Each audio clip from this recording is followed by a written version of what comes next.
പൂനെയിൽ ഓർഡർ ചെയ്ത ഭക്ഷണം നൽകാൻ വൈകിയതിന് ഹോട്ടൽ ജീവനക്കാരന് ക്രൂരമർദ്ദനം. ജീവനക്കാരനെ അതിക്രൂരമായി തല്ലിച്ചതയ്ക്കുന്ന ദൃശ്യങ്ങൾ പുറത്തുവന്നു.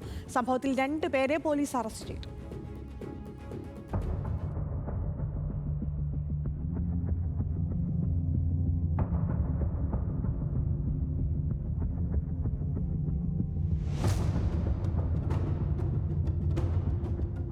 പൂനെയിലെ കരേഗാവിലെ ശിവശക്തി സ്വീറ്റ് ഹോം എന്ന ഹോട്ടലിലായിരുന്നു അതിക്രമം.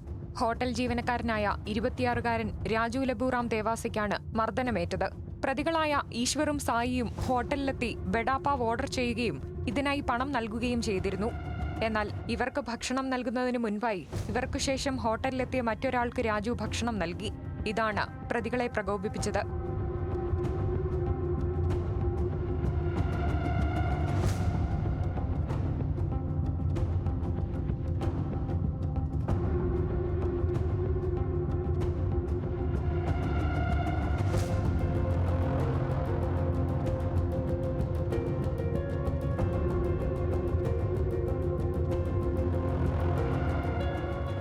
പണം മുൻകൂട്ടി നൽകി കാത്തുനിന്നിട്ടും തങ്ങൾക്ക് മുൻപ് മറ്റൊരാൾക്ക് ഭക്ഷണം നൽകിയതിനെ ചൊല്ലി പ്രതികൾ രാജുവുമായി തർക്കമുണ്ടായി.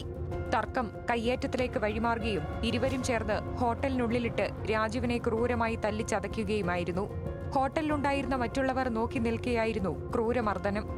അതിക്രമത്തിന്റെ ദൃശ്യങ്ങളും പുറത്തുവന്നു. പെട്ടെന്നുണ്ടായ ആക്രമണം ഹോട്ടലിലുണ്ടായിരുന്നവരിൽ വലിയ പരിഭ്രാന്തി പരത്തി.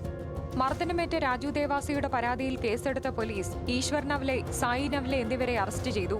നിസാര കാര്യങ്ങളുടെ പേരിലുണ്ടാകുന്ന ഇത്തരം അതിക്രമങ്ങൾ വെച്ചുപൊറുപ്പിക്കില്ലെന്നും പ്രതികൾക്കെതിരെ കടുത്ത നടപടി സ്വീകരിക്കുമെന്നും അധികൃതർ അറിയിച്ചു.